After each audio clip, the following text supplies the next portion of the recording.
You know, I've always had a heart for missions, and I've always wanted to be a missionary. As a little girl, I wanted to be a pirate and live on a pirate ship and travel the world, spread the gospel of Christ, old school, on a large ship. And I recently went to a emerging leaders from the world missions. They threw not through. They orchestrated, very carefully thought, a conference for young aspiring leaders in the faith. And I went in with the perspective that, I've always been called to be a missionary. So I even said in their small groups that we broke into, I was in my small group, number 12. I even shared that, in that I've been called to be a nomad and travel the world. And that same day, I don't know how to explain it. It was either that same day or the next day, because it was a 3-day event. That same day or the second day, one of those 2 days, I immediately understood that while I am called to missions, and I will travel at some point to a different country to preach or to help, whatever God calls me to do in that country, that my mission field is actually in the United States. Because God has been speaking to me about my future, and I was thinking about, I'm going to be a missionary, but then the things that God is showing me about my future don't match up with the idea of me traveling worldwide and living like a nomad in a different country. Like our group leader, Bryson, and his wife, they've lived in South Africa for 3 years. And so I was looking at the vision that God has been giving me for my future, and it just didn't align with my idea that I'm going to be this world trotter and I'm going to, spread the gospel wherever I go. And that's when the Lord started to minister to me at this conference that my battleground is in the United States, that I'm exactly where I need to be. And while I will at some point definitely go on a mission trip or two, my battlefield is here. God has so many soldiers that have traveled the world, that are in Africa, Europe, because Europe needs evangelism. Africa is mainly Christian, with the exception obviously of certain places where there's like anti-Christian persecution, like Nigeria and Asia. These are countries where God has his hand on. He has a lot of in that particular area. But when it comes to the United States needs discipling. And something that God has ministered to me is the fact, ignored my phone falling. It's the reality that I've been called to be a missionary in the United States, to travel within the United States. That, like for many of you, this is the land that God has entrusted to me to minister the gospel to. And it makes all the sense in the world. Like, it's so what God has been ministering to me forever. If you watch me look at the screen, I'm not distracted. I have my GPS, so I'm looking at the Google map. And so the point of this video is to say, so many of us have dreamed of spreading the gospel and going here and there. But ask God, did he really call you to all the nations, or did he call you to your nation? Because very often, we want to evangelize other countries. And there's a saying that says, you have no business evangelizing a different country when you haven't even spread the gospel in your own neighborhood, in your own city. And so, which is very convicting, because I've never, gone around in my neighborhood and preached the gospel. We all keep to ourselves. I've kept to myself. They keep to themselves. But, so many of us, our dream has been, I'm going to be a missionary. And while you will be, you might have been called to the country that you're in.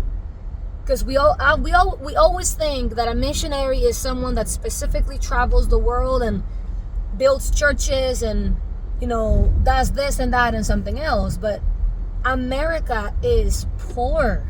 America is spiritually destitute.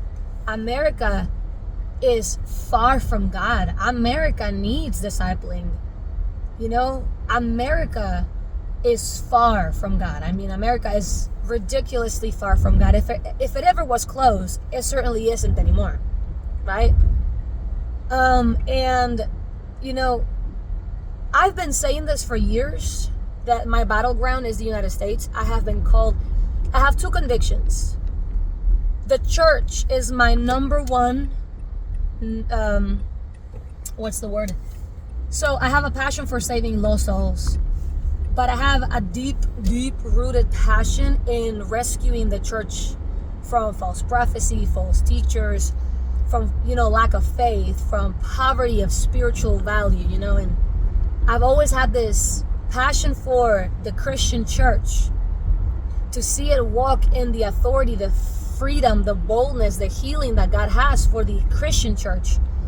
So number one, it's always been, I want to take care of God's church. Number two, I've been convicted about the United States of America and serving this country and ministering to this country.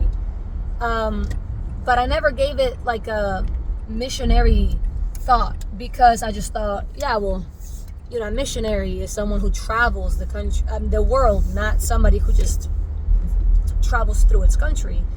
But if you know anything about America, America needs discipleship. America needs to come back to God. And there are so many Americans that are looking to the outer world to preach the gospel news, while our own country, our own backyard, our neighborhoods are perishing. There are many Christians meaning well. They want to share the gospel of Christ, but they're looking outside of their country while their country is falling apart. And America needs Christ more than ever before. America absolutely needs revival, but I'm not talking about a momentary event that will evaporate after some time. No, America needs to be revived, period. Not for a season, for good. And it's just amazing how God has been ministering to me about this for a while. I just didn't give it thought like that. Like, oh yeah, I'm a missionary, but I'm in America. When I thought, oh yeah, I'm gonna be a missionary, I thought, yeah, I'm gonna travel the world, because I've always wanted to do that. I've always wanted that nomadic life of traveling the world, I came to terms with, Jesus said foxes and some other creature, have holes and places to hide, right? But the Son of Man doesn't have a place to rest his head. So I've always accepted, I might be, Jesus style, living in the wilderness, putting my head on a rock to sleep. So I have come to terms with that. I've come to terms with the reality that I might die. All those things, I've accepted for the gospel of Christ. Not that I have a martyr complex, ain't nobody trying to die. But if I had to die for the gospel, I would. Listen, I've seen God give me the grace to go through some really excruciating things in my life that I never thought you could go through, and still call yourself a Christian at the end of it all because of the pain. And yet I have. And so I know that I can go through anything with the grace of God, but I am not a sucker for pain. So, I go wherever God takes me, and whatever I have to endure or go through or do there, it's his business. I'm just following, he's leading. He takes the steps and I follow. And so I've come to terms with all of that. But it never really hit me that my mission field is exactly where God has brought me, where I have been for 16 years. I moved to the United States in 2015. And 2015, did I just say 2015? I moved to the United States in 2009. I gave my life to Christ in 2015. This guy better, okay. And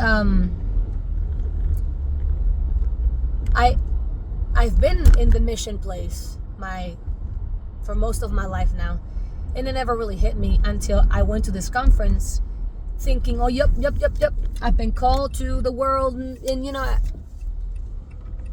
I've seen myself preaching, but it's been here in the United States. And it's so, it's not as glamorous as, oh yeah, I travel to other countries and I'm staying in this other country and, this and that and something else. But the reality is America is my mission field, and America might very well be your mission field. You might be in Africa sent to the United States, because the United States is your mission field. People see America as, people always think of, oh yeah, a third world country is my mission field. Oh yep, I'm gonna go to Africa, I'm gonna go to Haiti, I'm gonna go to Asia or whatever. And they don't realize that first world countries and even first world continents like Europe, they need Jesus. They need the Lord. It's not just Africa, Haiti, Cuba, which is where I live. It's everything. It's the United States, it's Costa Rica, it's first world nations, South Korea. It's not just these obvious places. Anyway, pray about it. Some of you are praying about being missionaries and you're thinking the obvious. Yeah, Africa. I'm going to go to Nigeria. I'm going to go to, China. But what if God is calling you to the States?